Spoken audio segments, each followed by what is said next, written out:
Guinea அல்லாஹுவின் நல்லடியார்களே, அல்லாஹ்வினுடைய மிக பெரியதொரு கிருபை, அவனை வணங்குவதற்காக வேண்டியும் அவனுடைய மார்க்கத்தை பற்றி சில விஷயங்களை தெரிந்து கொள்வதற்காக வேண்டியும் இன்றைய தினத்தில் அல்லாஹ் நம் அவர்களுக்கு வாய்ப்பளித்திருக்கின்றானே. இது அல்லாஹ் நம் மீது செய்த மிக பெரியதொரு கிருபையாக இருக்கின்றது. அதனுடைய அடிப்படையில் நம்மை எதிர்நோக்கி இருக்கக்கூடிய ஆஷுரா தினம், அதை பற்றி ஒரு சில விஷயங்களை நாம் பார்க்க இருக்கிறோம். அன்புக்கினி அல்லாஹுவின் நல்லடியார்களே, வருகிற ஞாயிற்றுக்கிழமை ஆஷுரா நாளிலே பல்வேறு நிகழ்வுகள் நிகழ்ந்ததாக வரலாற்று ஆசிரியர்கள் குறிப்பிடுகிறார்கள். அய்யூப் அலைஹிஸ்ஸலாம் அவர்கள் நீண்ட காலம் நோய்வாய்ப்பட்டு அதில் ஷிஃபாவை அடைந்த, நோய் நிவாரணையை அடைந்த நாள் ஆஷுரா தினம் என்பதாகவும், ஆதம் அலைஹிஸ்ஸலாம் அவர்களை அல்லாஹு தஆலா மன்னித்தது ஆஷுரா தினத்தில் என்பதாகவும், இப்ராஹீம் அலைஹிஸ்ஸலாம் அவர்களை நெருப்பிலிருந்து பாதுகாத்தது ஆஷுரா தினம் என்பதாகவும், இப்படியாக நிறைய நிகழ்வுகள் அல்லாஹு தஆலா இந்த ஆஷுரா தினத்திலே நிகழ்த்தி காட்டியிருக்கிறான். அதில் நிறைய பாசிட்டிவான நிகழ்வுகள் இருந்தாலும், கர்பலா என்று சொல்லக்கூடிய ஹுசைன் ரலியல்லாஹு அன்ஹு அவர்களுடைய மரணம், ஷஹீதாக்கப்பட்டதும் இந்த ஆஷுராவுடைய தினத்தில்தான். எதிரிகளால், துரோகிகளால் அவர்கள் ஷஹீதாக்கப்பட்டார்கள். நிறைய விஷயங்கள், நல்ல விஷயங்கள் பாசிட்டிவாக நிகழ்ந்திருக்கிறது.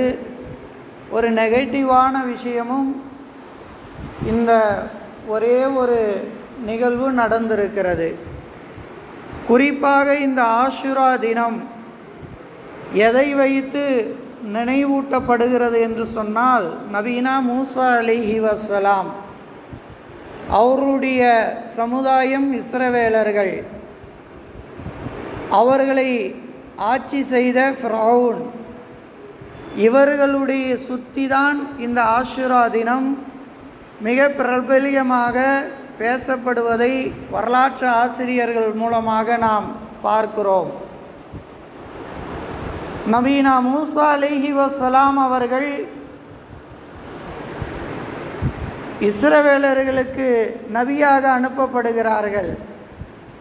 இஸ்ரவேலர்கள் எப்படிப்பட்டவர்கள் என்று சொன்னால், அவர்களிடத்தில் சுமார் 4000 நபிமார்கள் வந்திருக்கிறார்கள்.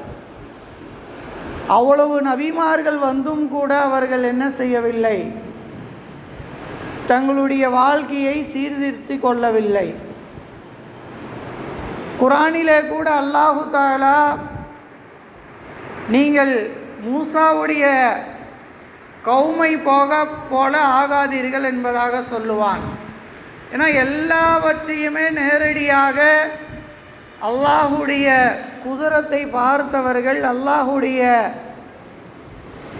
ரஹ்மத்தை, அல்லாஹுடைய உதவியை நேரடியாக பார்த்தவர்கள் மூசா அலைஹிஸ்ஸலாம் அவர்களுடைய சமூகத்தினரான இஸ்ரவேலர்கள். இஸ்ரவேலர்களுக்கு அல்லாஹு தஆலா நிறைய டெக்னாலஜியை கொடுத்திருந்தான், அறிவை கொடுத்திருந்தான்.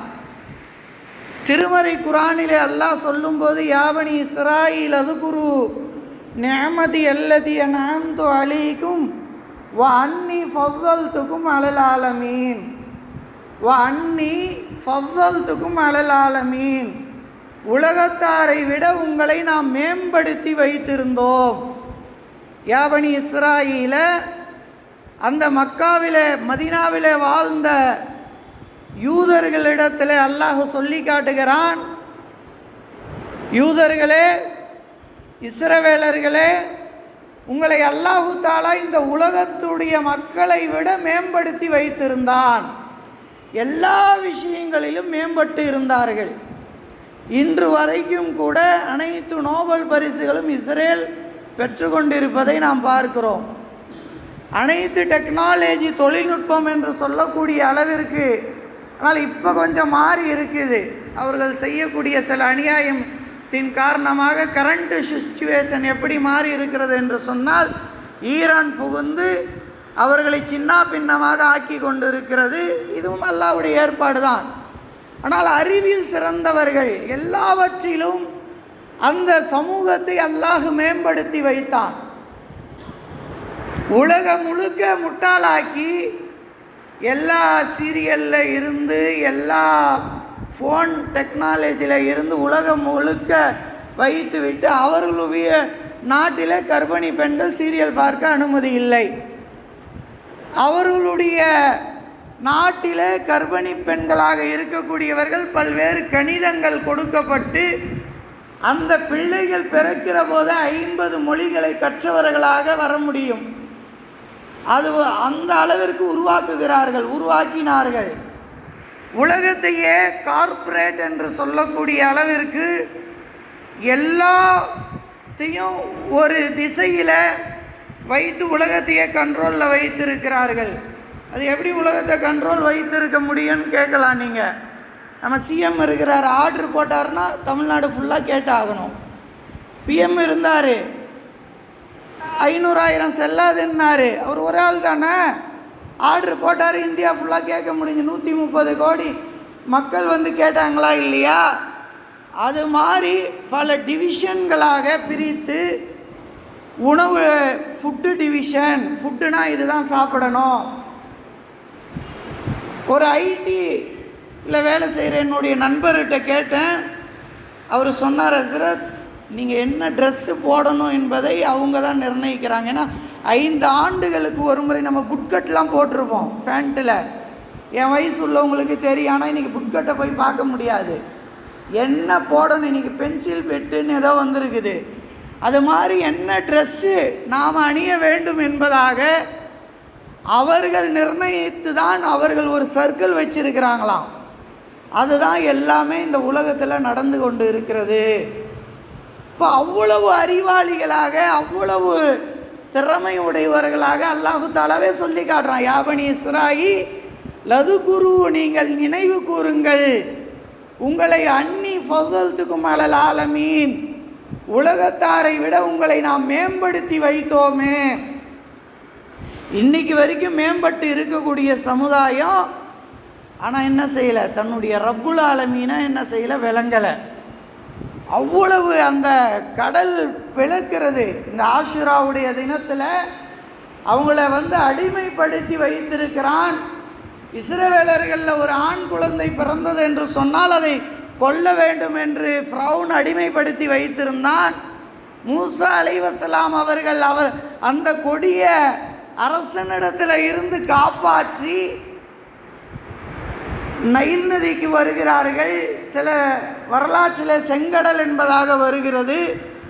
மூசா அலைஹிஸ்ஸலாத்தில் கேட்குறாங்க, நாங்கள் ஃபிரௌன்ட்ட இருந்திருந்தாலும் நிம்மதியாக இருந்திருப்போமே, இப்போ போய் கடல் முன்னாடி இருக்குது, பின்னாடி ஃபிரௌனுடைய படை இருக்கிறது, என்ன நீங்கள்னு மூசாட்ட கேட்கும்போது மூசா திருப்பியும் அல்லாட்ட கேட்டு அந்த கடல் பிளப்பதை பார்க்கிறார்கள். கடல் பிளப்பதை பார்க்கிற போது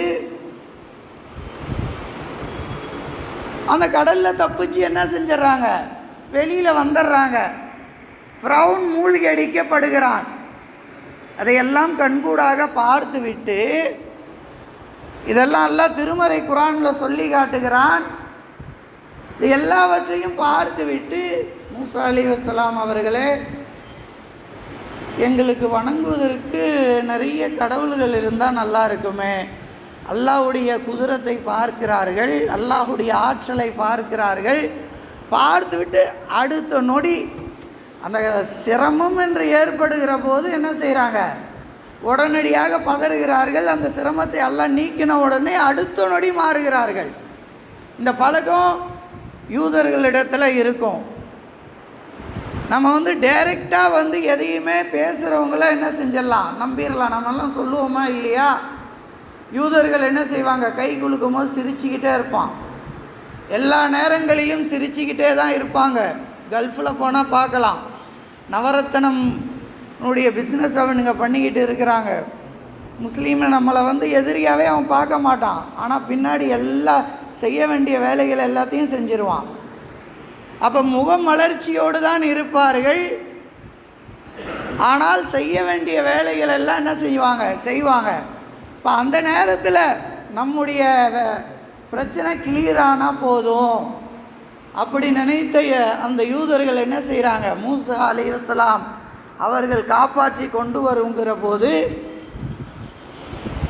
அதை இப்போ அல்லாஹ்வுடைய அருள் கொடையெல்லாம் பார்த்துட்டு எங்களுக்கும் பல கடவுள் இருந்தால் நல்லா இருக்குமே. மூசா அலைஹிஸ்ஸலாம் இது மாதிரி நிறைய சம்பவங்கள், நிறைய விஷயங்கள். அதனால தான் நபீனா ஸல்லல்லாஹு அலைஹி வஸல்லம் அவர்கள் மிஅராஜ் சென்று வருகிற போது நிறைய நபிமார்களை பார்க்குறாங்க. இப்ராஹிம் அலைஹிஸ்ஸலாம் அவர்களை பார்க்குறாங்க, ஆதம் அலைஹிஸ்ஸலாம் பார்க்குறாங்க, அதில் மூசா அலைஹிஸ்ஸலாம் அவர்களையும் பார்க்குறாங்க. திரும்பி வரும்போது திருப்பி மூசா அலைஹிஸ்ஸலாம் பார்த்துட்டு மூசா அலைஹிஸ்ஸலாம் என்ன சொல்கிறாங்கன்னா, அல்லாஹ் என்ன உங்களுக்கு கொடுத்தான், இது மாதிரி 50 வக்து தொழுகையை கொடுத்துருக்கான், உங்கள் சமுதாயம் தொழ மாட்டாங்கங்க. ஏன்னா மனிதருடைய சைக்காலஜியை புரிஞ்சவங்க மூசா அலைஹிஸ்ஸலாம். அவ்வளவு தொந்தரவு அந்த யூதர்களால். டக்கு டக்குன்னு மண்ணு சொல்வா இறங்கிக்கிட்டு இருக்கும், உணவு இறங்கிக்கிட்டு இருக்கும், உழைக்காமல் சாப்பிடலாம். உடனே என்ன செய்வாங்க, எங்களுக்கு இது கால மூசா, அது அந்த அலிஃப்லாம்லே அல்லாஹ் தஆலா சொல்லி கேட்டான். குர்ஆன் முழுக்க மூசா அலைஹிஸ்ஸலாம் சம்பவம் தான் வரும். அதுக்கப்புறம் இப்ராஹிம் அலைஹிஸ்ஸலாம் சம்பவம் அதிகமாக வரும், யூசுப் சம்பவம் வரும். அது மாதிரி நாங்கள் பொறுமையாக இருக்க மாட்டோம். எங்களுக்கு நாங்கள் விவசாயம் செய்ய போகிறோம், சரி அதையும் கொடுத்தா இதையும் நாங்கள் செய்ய மாட்டோம், வேறு செய்ய போகிறோம். சரி மாடு இருக்க சொன்னால் இந்த மாடு எப்படி இருக்கும், அது பச்சையாக இருக்குமா, வெள்ளையாக இருக்குமா, நடுத்தரமாக இருக்குமா, ஒரே கேள்வி தான். இந்த டார்ச்சலை அனுபவிச்சனால நபி ஸல்லல்லாஹு அலைஹி வஸல்லம் 50 வக்து தொழுகை அல்லாஹ் கொடுத்துருக்கான்னு சொன்னால் சத்தியமாக உங்களுடைய சமுதாயம் தொழ மாட்டாங்க. ஏன்னா ஏற்கனவே டார்ச்சலை பார்த்துருக்குறாங்க. அதனால் சொல்லி இருக்கிறாங்கன்னு சொன்னால் எந்த அளவுக்கு இந்த சமூகம் ஒரு மடத்தனமான சமூகமாக இருந்திருக்கும். அறிவாளி என்று சொல்லக்கூடிய சமூகம் தன்னுடைய இறைவனை விளங்கக்கூடிய விஷயத்தில் ஒரு மடத்தனமான சமூகமாக அந்த இஸ்ரவேலர்கள் இருந்தார்கள். அவர்களை தான் அல்லாஹ் என்ன செஞ்சானா, நீங்கள் என்னுடைய அருள் கொடையெல்லாம் பார்க்குறீங்க, பார்த்தும் கூட உடனே காளை கன்றை வணங்குறீங்க, உடனே மாறி போகிறீங்க. நம்மளாம் அல்லாஹ்வுடைய அருள் கொடையை பார்க்கல நிறைய விஷயங்களை. குர்ஆன் என்ன சொல்லியிருக்குது, 1400 ஆண்டுகளுக்கு மேலாக ஆகிவிட்டது. குர்ஆனில் சொல்லி இருக்கிறத பார்த்து நம்பிக்கிட்டு இருக்கிறோம். அல்லாஹ்வுடைய அருள் கொடையை பார்த்தோன்னா பள்ளிவாசலில் தான் இருப்போம். ஆனால் அதெல்லாம் பார்த்தனால அல்லாஹ் ஒரு தண்டனையை கொடுக்குறான் உங்களுக்கு. என்ன தண்டனைனா, சனிக்கிழமை நீங்கள் என்ன செய்யக்கூடாது, மீன் பிடிக்க போகக்கூடாது. இது நம்மளுக்கு இதை பார்த்தோன்னு சொன்னால் சனிக்கிழமை மீன் பிடிக்க போகாமல் இருக்கனால என்ன கிடைக்க போகுதுன்னு தெரியும். நமக்கு தான் வெள்ளிக்கிழமை அல்லாஹ் ஆக்கியிருக்கான். வெள்ளிக்கிழமை நாம்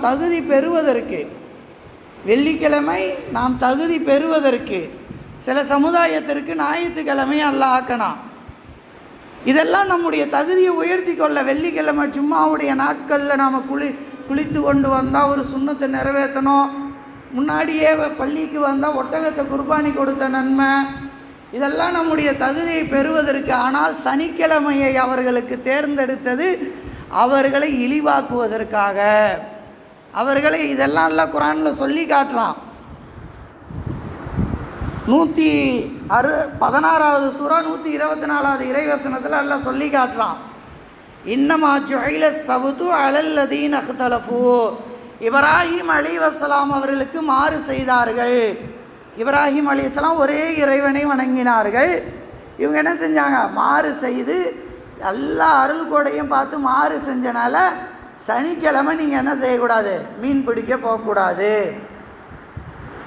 மீன் பிடிக்க போகக்கூடாதுன்னு சொல்லிவிட்டு அல்லாஹ் ஒரு சோதனை பண்ண. அன்றைக்கி தான் மீன்கள் எல்லாம் மேலே வந்துக்கிட்டு இருந்தது. அவங்க மற்ற நாட்களில் எவ்வளவு சிரமப்பட்டு எவ்வளவு தூரம் போய் மீன் பிடிக்க கஷ்டப்படுவாங்களோ சனிக்கிழமை எல்லாம் மேய்ஞ்சிக்கிட்டு இருக்குது. அப்போது அந்த இடத்துல ஒரு சோதனை அல்லாஹ் தஆலா என்ன செஞ்சிட்டான், வச்சிருக்கிறான்.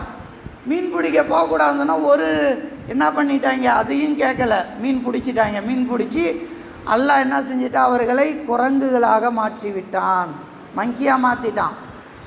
இன்னொரு இடத்துல அல்லாஹ் சொல்கிறான் பிக்கா மாற்றிட்டான்னு சொல்லி காட்டுறான். இது எங்கே வருதுன்னா 2வது சூரா 65 66வது இறைவசனத்தில் வலகது அலிம்துமுல்லதீன அஅதவு மின்கும் ஃபிஸ்ஸபுதி ஃபகுல்னா லஹும் கூனு கிரததன ஹாஸியின். சனிக்கிழமை நீங்கள் என்ன செய்யக்கூடாது, அவங்க மீன் தொழிலாக இருந்தது, சனிக்கிழமை மீன் பிடிக்கக்கூடாதுன்னு ஒரு சோதனையை அல்லாஹ் கொடுத்தான்.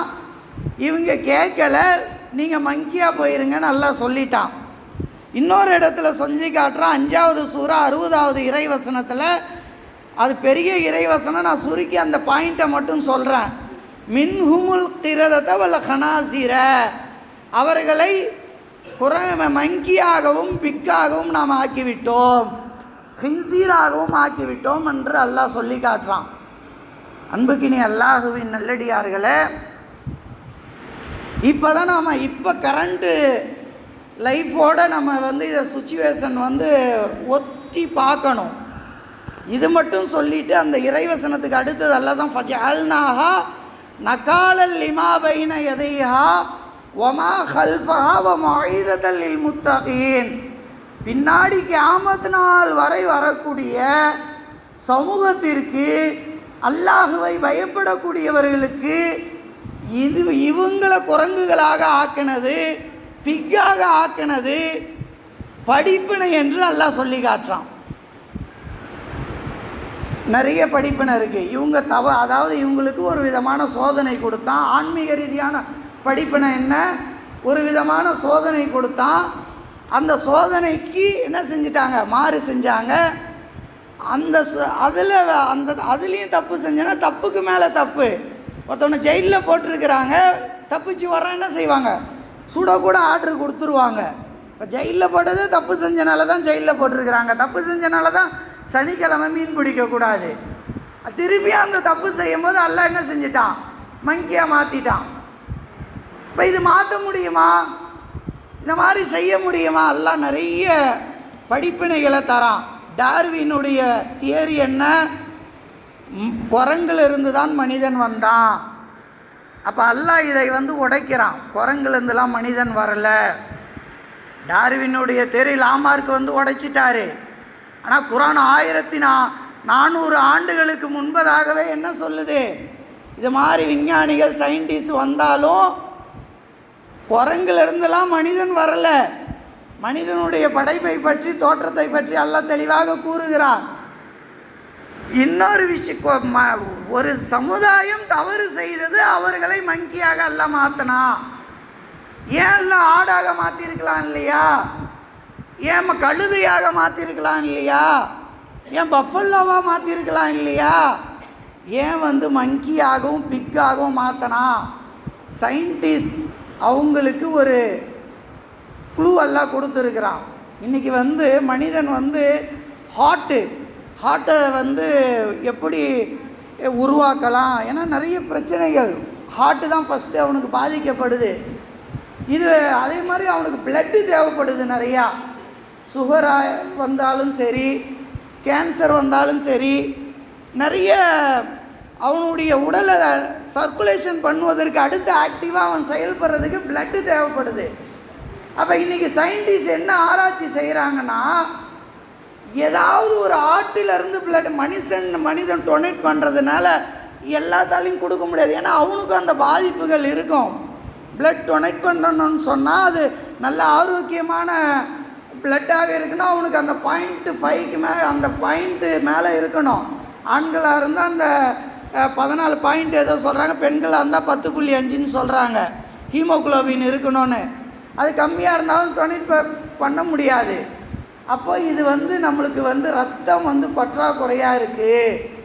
ஹார்ட்டு நம்ம ஒரு ஆர்டிஃபிஷியலாக என்ன செய்யணும், ஹார்ட்டை தயாரிக்கணும். இது மாதிரி பார்த்து ஆடு மாடு எல்லாத்தையுமே ஆய்வு செய்கிறான்.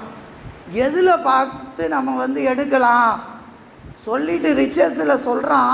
ஆய்வு செஞ்சுட்டு இந்த பிக்கு இருக்குது இல்லைங்களா, அதனுடைய ஹார்ட்டும் மனிதனுடைய ஹார்ட்டும் 90% ஒத்து போதான். வருங்காலத்தில் நாளைக்கு ஹார்ட்டு டிரான்ஸ்லேஷன் பண்ணும்போது பிக்குடைய ஹார்ட்டை கூட மனிதனுக்கு வைக்கலாம் என்று சொல்லும்போது ஆச்சரியமாக இருக்கிறது.